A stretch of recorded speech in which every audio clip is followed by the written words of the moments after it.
আপনি যে কথাটা বারবার বলছিলেন রাম মন্দির তৈরি হওয়ার সময় আমি জানতাম না যে এভাবে একেবারে হাতে গরম প্রমাণ আমি পাবো, এবং এটা একেবারে সেন্ট্রাল গভর্নমেন্টের মুদ্রার ওয়েবসাইট থেকে দেখালাম আমি। কি বলবেন? ময়ূক, আমার মনে হয় দু তিনটে কথা আপনাকে আগেই ধন্যবাদ জানাই এই আলোচনাটা করার জন্য। আমি দু তিনটে আলোচনা এখানে দু তিনটে টপিক ইন্ট্রোডিউস করে দিতে চাই, বাকিরা ভেরি রেসপেক্টেড প্যানেলিস্ট তারা বলবেন। আমার মনে হয় যে আজকেই কিন্তু আমরা একটা অন্তর্বর্তী বাজেট আজকে সকালে ঘটে যেতে দেখেছি, এবং সেখানে আমরা যেটা দেখতে পেয়েছি এই প্রথমবার প্রাইম মিনিস্টার বা তার গভর্নমেন্ট কোনো রকমভাবে আমরা দায়িত্ব নিয়ে জবস করব কথাটা বলেননি। বলা হয়েছে যে পরিকাঠামোয় যদি বিনিয়োগ করা হয় বা আরও যদি করা হয় তাহলে কিন্তু economic opportunities and resultant jobs তৈরি হবে। এক সেকেন্ড হচ্ছে একটা মার্কড ডিপার্চার। 1947 সালের প্রধানমন্ত্রী, কোনো ভ্যালু জাজমেন্ট বলছি না, জাস্ট ফ্যাক্ট কোট করছি ময়ূক, বিকজ আপনি ইতিহাসকে খুব ফলো করেন, আই নো ইউ পার্সোনালি।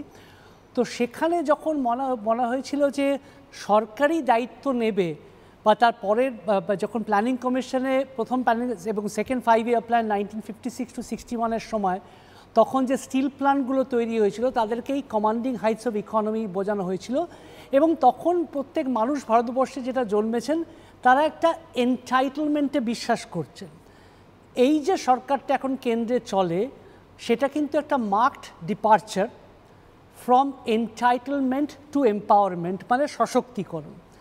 এবং আপনি যখন আজকে এই মুদ্রার এখানেও দেখানো হচ্ছেন, আপনি বোধহয় মুদ্রার সাথে আরেকটি শব্দ ব্যবহার করেছেন তার সারনেম হিসেবে, মুদ্রার ঋণ। ঋণ মানে হচ্ছে যে ওটা কিন্তু গ্রান্ট নয়। আপনি যখন ঋণটা নিলেন তখন আপনাকে সেই টাকাটা দিয়ে ব্যবসাটা করে আপনি টাকাটা শোধ করবেন। তাহলে দেখা যাচ্ছে যে এখানে আপনাকে সশক্তিকরণের দিকে নিয়ে যাওয়া হচ্ছে, কিন্তু আপনাকে কিন্তু দান গ্রহীতায় পরিণত করা হচ্ছে না। মানে যারা সসম্মানে থাকতে চান তারা এটা দান গ্রহীতার সমাজ না হয়ে তারা নিজস্ব আত্মসম্মানের জায়গা থেকে একটা ব্যবসার জন্য তারা পুঁজি নিয়ে সেটা করতে চান। এক।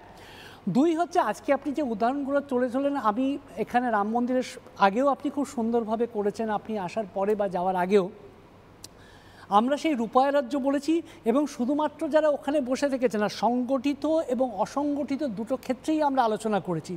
সুতরাং এটাকে যদি আমি মুদ্রালনটাকে যদি দেখি যে অসংগঠিত ক্ষেত্রের একটা উদাহরণ, সেখানেও কিন্তু আত্মসম্মান দেখছি এবং সেখানেও কিন্তু বিকিকিনির একটা প্রয়াস দেখছি ওই মন্দিরটাকে কেন্দ্র করে।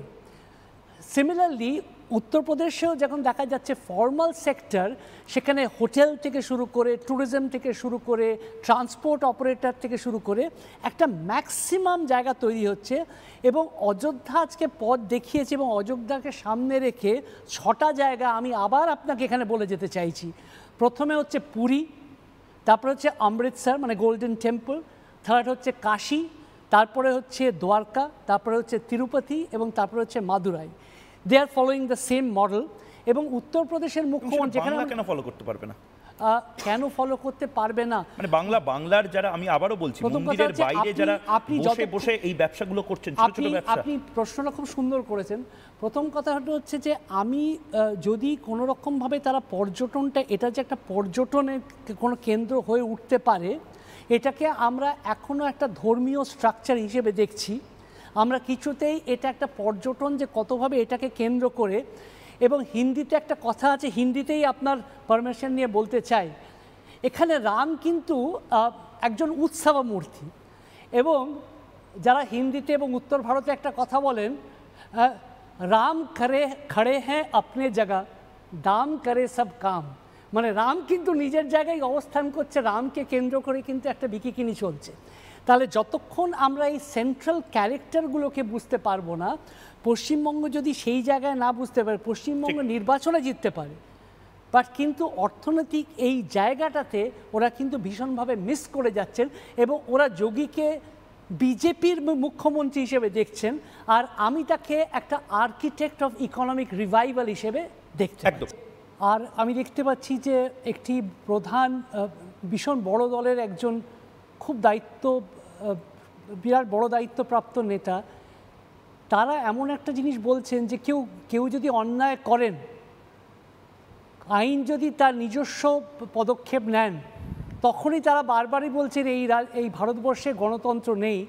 আমার একটা প্রশ্ন, ঠিক আছে 2019-এ নয় ইডি সিবিআই ব্যবহার করছেন কেন্দ্রীয় সরকার, 2024-এ নয় ইডি সিবিআই ব্যবহার করছেন কেন্দ্র সরকার, কিন্তু 2014 সালেও যখন এই সরকারটি এসেছিল তখনও কি তারা ইডি সিবিআই ব্যবহার করে জিতেছিল?